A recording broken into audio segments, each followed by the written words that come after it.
They weren't the only ones to be nudged, but no blame was claimed. This is David Kiyomi and Wangi Waithaka narrowly missing Imran Khana.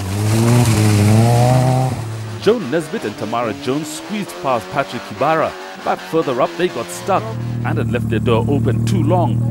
I was hit by, I don't remember, an hour of wait. He also came sliding this way. He came and took my door.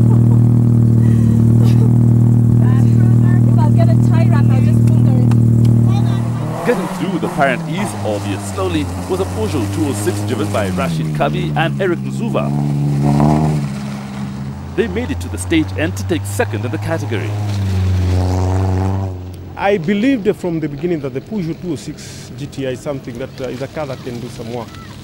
And when I got the people stuck, somehow I managed to pass through, okay, with some assistance here and there.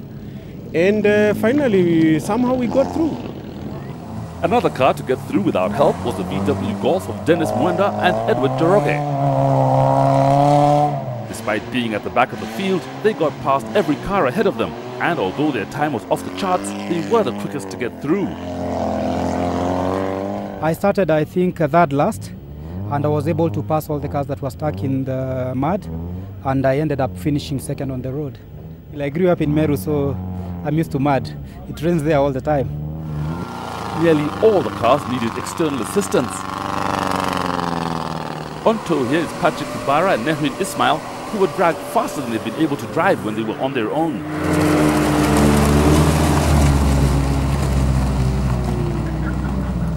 The organizers were forced to make a decision, and once the cars had all been unplugged, an impromptu meeting was called. An option was given for them to continue on the stages ahead, but with so many of the cars with burnt-out clutches and other ailments, it would not be a level playing field, and the decision was made to cancel their rally altogether.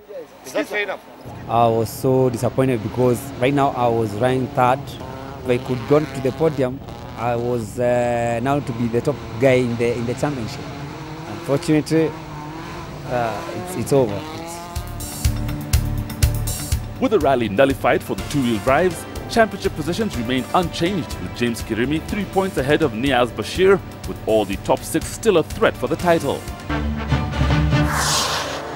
Others with only two-wheel drive were the 3 classics entered, who were all in the main event. They were competing both for overall placings and to gain points towards the Classic Car Cup. In one of the 2 Ford Escorts were Ian Freestone from the UK, navigated by Gloria Ndongo. Out of the 3, they were running second, but the route was hard on the suspension, which eventually forced them out when they didn't have the vital locking nuts for the replacement struts. Aslam and Arshad Khan in the other Escort lost a chunk of time in the mud, held up by cars ahead, and only began their rally when the stages became dry. They did what they could, and whilst it wasn't their best outing, they finished to gain sufficient points to take over the lead in the race for the Cup. Well, it's just like the good old days, you know. You get stuck, you get pushed, and you just keep going. Once I got going, I lost Rashid. And there was nobody else coming who could give him a lift, so he had to walk all the way up. I'm sure it's done him a bit of good. I think he's lost a bit of weight. John Rose and Mike Borissow in the Datsun 240Z were so far ahead that they were on their own amongst the classics and were mixed in with the 4-wheel drives, challenging for a place in the top 10.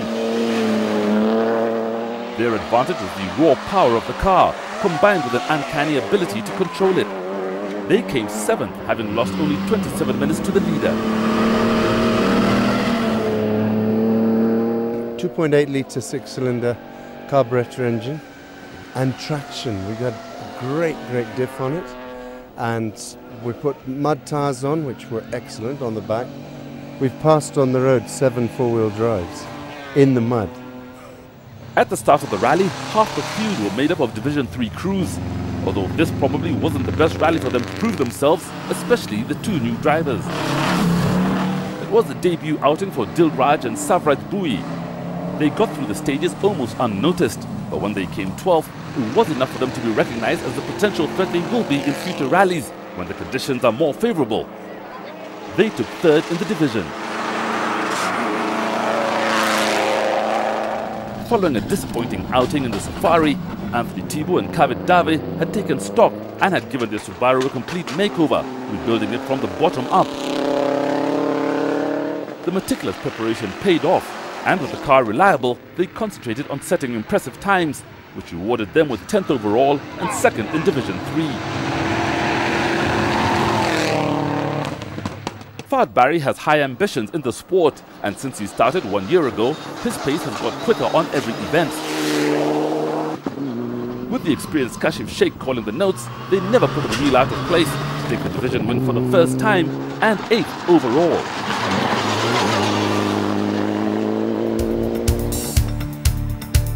The Division 3 leader Sandip Jandu had not taken part, but he is so far out in front that the battle is currently for 2nd place. Anthony Tibu and Fahd Barry move into equal 3rd and are now a serious threat for Tejveer Rai. With the first sectional lottery, it gave the lower graded crews the opportunity to get a good result, subject to lady luck. Having the most problems in Division 2 were Onkar Rai and Andrew Doig, who were amongst the many who spent more time stopped than moving in the early stages. We've lost so much time that I don't think we can catch anyone, so just keep it steady, and just to get this car to the end of the rally would be an achievement at the moment, because getting stuck for over half an hour is not very good. It's so hard, yeah. They lost 90 seconds for being late out of service, and although they continue to set times amongst the top 10, they would only finish 18th to take 5th in the division. To keep their car in peak condition, Galib Haji and Karthikeyan Acharya had transported it to the start, but out on the stages it quickly lost its sparkle, driving through the mud like everyone else. They were 12th quickest early on, but lost 20 minutes on stage 3 when they punctured twice at the same spot. The rest of the rally was spent climbing up the leaderboard from 21st, eventually recovering 5 places to finish 16th and 4th in Division 2. The 2 Toyota GT4s driven by the Chana brothers are always equally matched, but the head-to-head race went by the board when Jaswinder and Ravi went off on stage 2, losing 6 minutes. We came around this bend and the car just turned. It sort of went sideways onto the road and we couldn't go back, we couldn't go forward. So literally we just back forward, and we actually managed to come out. I literally drove at snail's pace just to get out of there. The rest of the rally went well, and over the next 4 sections, they climbed 9 places through the ranks to finish 3rd in the division and 11th overall. The GT4s were like tractors in the mud, and Jasmeet Chana with George Jaroga had a good clean run, spending the day well inside the top 10.